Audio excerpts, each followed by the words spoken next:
Enjoying your trip? I could only look down in response to Ben's question over the phone. I couldn't say anything back. Ben seemed puzzled by my silence. I couldn't tell him how miserable I was feeling. I couldn't say I was being constantly exploited by my husband and mother-in-law. What should I do? How can I escape this lowest of low positions as a human being? How can I get back at my mother-in-law and husband? I decided to confess the truth. I couldn't bear it alone anymore. I was going to tell Ben everything. Whatever happens next, I'll accept it. With resolve, I started to speak to Ben. My name is Ellen, a housewife in my 40s. I live with my husband Jackie, and my parents-in-law, a family of 4. My mother-in-law Shannon regularly harasses me, making me work hard and saying terrible things. Ben used to warn her, but she got sneakier, doing it without him noticing. Ben and Jackie both fooled by this thief. Get out of this house. I'm sick of living with you. I was bombarded with such words daily. My heart was already exhausted, but I managed to keep going because Ben supported me. Ellen, you're doing great. Me, Jackie, and Shannon, we all appreciate it. Sorry for Shannon's harsh behavior. I wish she could see your charm, Ellen. Ben's kind words made me love him, as if he were my real family. Forced to live with my parents-in-law right after marriage, Shannon's orders kept me working. Ben's words were my salvation. My relationship with Shannon worsened, but I managed because Ben was on my side. Even when I felt broken, Ben's words could repair me. That's why I could think, I'll try harder next time. Jackie never sided with me. He even supported Shannon. It's your fault for not listening to Mom, he said. Ben always scolded Jackie for that. Ben, always dignified, was a father-in-law I was proud of. Despite the hardship, I somehow got through each day. One day, Shannon suggested a trip. She wanted to go with Jackie and me to Ben's vacation home. Ben isn't much of a traveler. He prefers staying home. Ben, who inherited his vacation home from relatives, would clean it regularly, but mostly left it unused.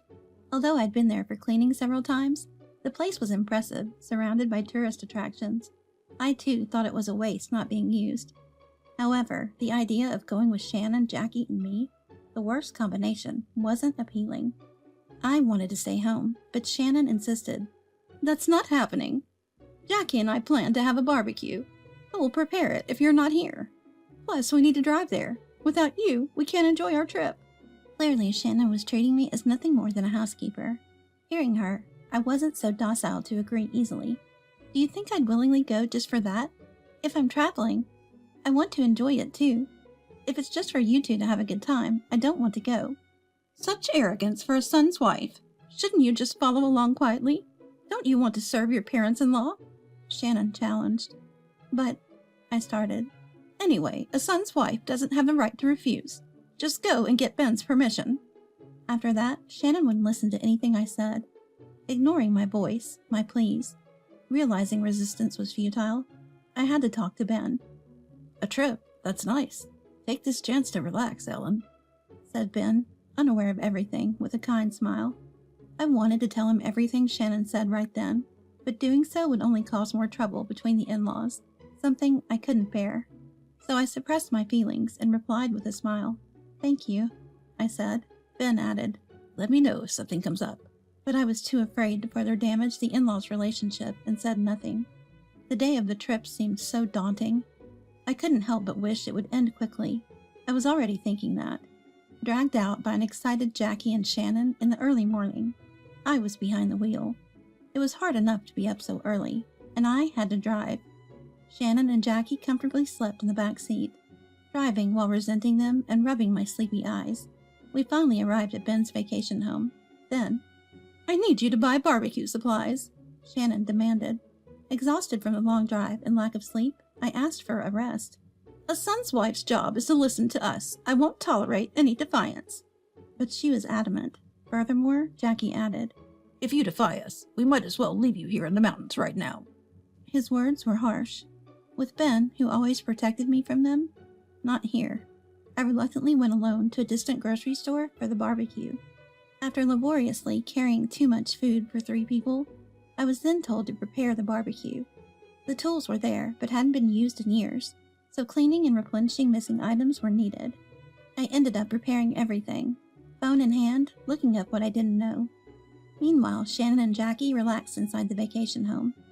Lying on the sofa, they casually said things like, "Looking forward to the barbecue," and "Can't wait for the setup to be done," without any regard for my feelings.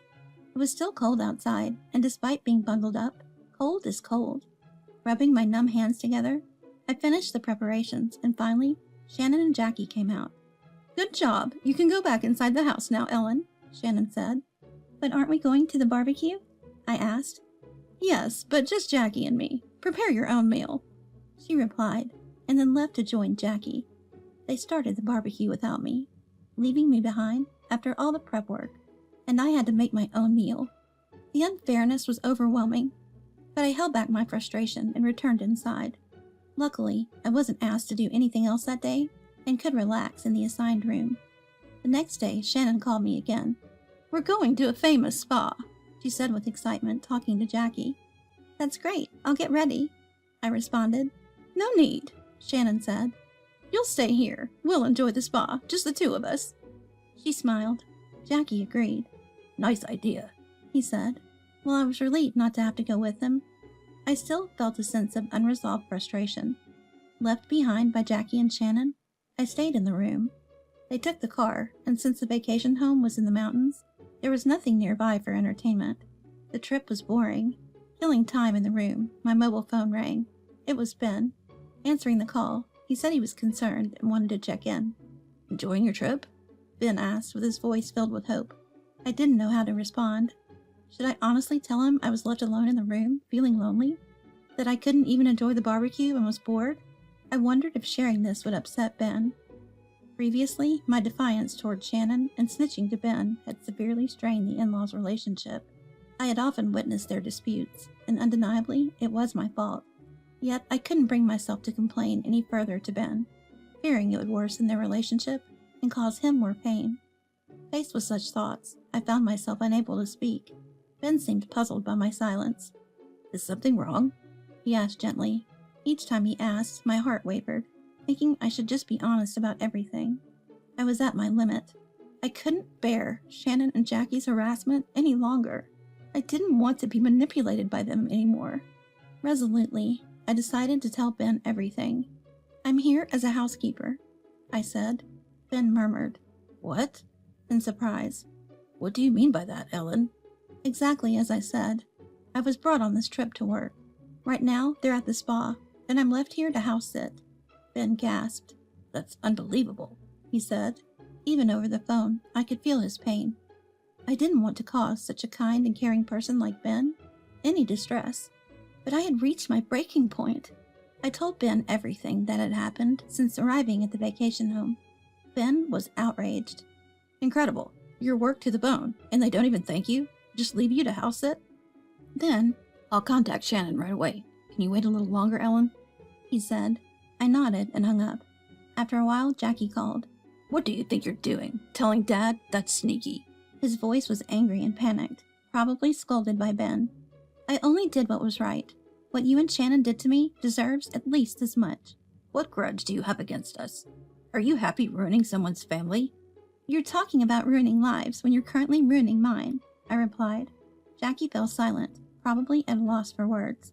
Given the extent of this, continuing our marriage seems impossible. I know it's odd to say here, but let's get a divorce. I can't deal with you anymore. Then Jackie started to panic. "I was wrong. I said too much. Please don't talk about divorce. We need you, Ellen. Think it over." "You don't need me. You need a housekeeper, right?" "That's..." Jackie and Shannon didn't want me. They wanted a compliant housekeeper. Someone who wouldn't resist and would just follow orders. It's unrealistic to expect someone to do that when it's not even their job. Two people both utterly selfish in their ways. But this would end today. If everything went smoothly, I'd finally be free from them. The thought made my heart leap with excitement. Shannon's voice came through the phone as Jackie fell silent, unable to respond. "Give it to me. Ellen, what do you think you're doing? Are you happy making us the villains by telling Ben unnecessary things?" Shannon was yelling. The old me would have been scared of her. But now, with the divorce and my impending freedom from Shannon near, she didn't scare me at all. "It's because you and Jackie are too selfish. If you had treated me with more respect, this wouldn't have happened," I said, I always thought you were too cheeky for a son's wife. When I became Ben's wife, my mother-in-law treated me much stricter, and I persevered every day. I'm trying to toughen you up," Shannon exclaimed. "Isn't that mindset outdated? Why must family members be at odds? Can't we cooperate on things we can't do alone? It's clear our views are too different, Shannon. I can't stay in this family if it means enduring such treatment." "You won't survive anywhere with that attitude. Do you think it's okay for a son's wife to talk back to her mother-in-law like that?" "It doesn't matter, since we're getting a divorce." Shannon scolded me. But who does she think she is? She only made me do housework, criticizing my methods, my attitude, always complaining without reason. How is that toughening me up? I didn't understand it at all. No need to engage further.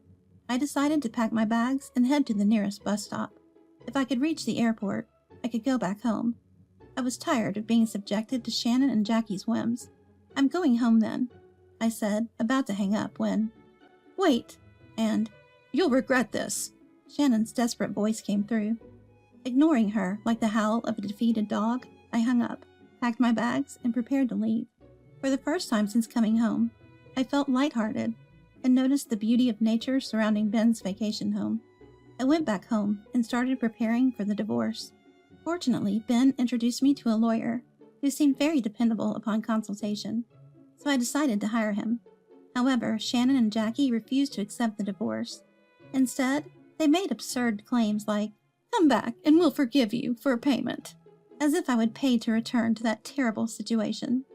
Still, they stubbornly persisted, so I consulted with the lawyer about our next steps. One day, I received a call from Ben. Apparently, the two were insistent on meeting me just once. Ben said, "You don't have to, if it's too much." But I didn't want to trouble him further, so I decided to meet them with a lawyer present. The meeting was set in a private room of a restaurant, arranged and paid for by Ben. Arriving early, I waited in the room. Soon, Shannon and Jackie entered.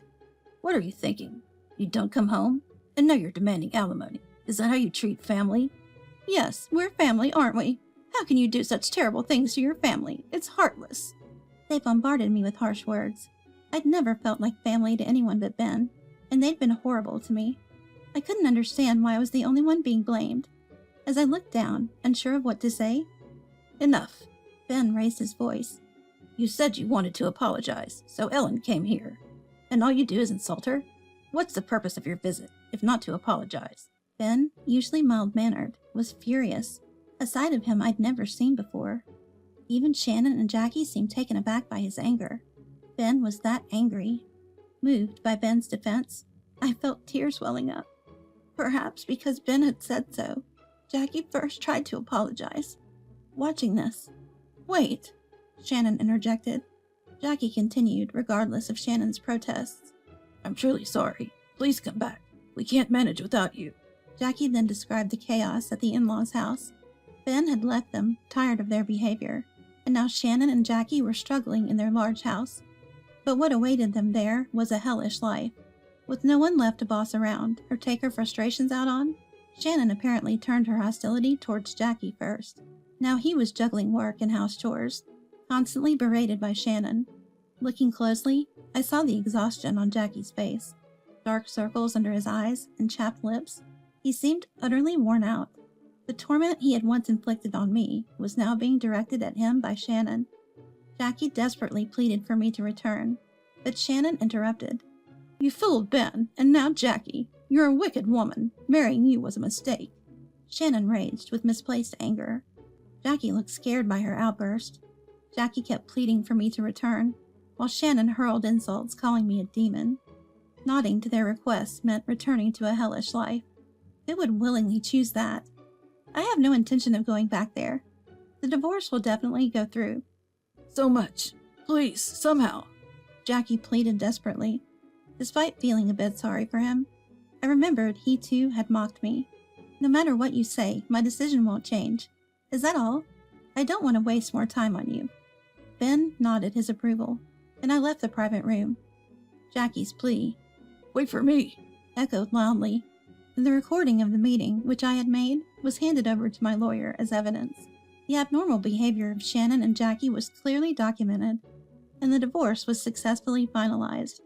Later, I heard Ben divorce Shannon and cut ties with Jackie. Jackie, driven to escape from Shannon, had moved out of the in-laws' house. According to a mutual friend, Jackie's mental health deteriorated significantly because of Shannon, affecting his work and leading him to seek counseling. Shannon continued living in the in-laws' house, now infamous in the neighborhood as a garbage house, unable to pay for utilities. My actions might have contributed to the disintegration of the in-laws' house relationships. However, post-divorce, I've been living true to myself, not solely by my own strength. I've been meeting Ben frequently. Often he insists on paying for meals, as his way of apologizing for the trouble caused. I have no resentment towards Ben, who has always been helpful. I've indulged in his kindness. He's planning to take me to a fine restaurant next, a prospect I eagerly anticipate as I continue to strive forward each day.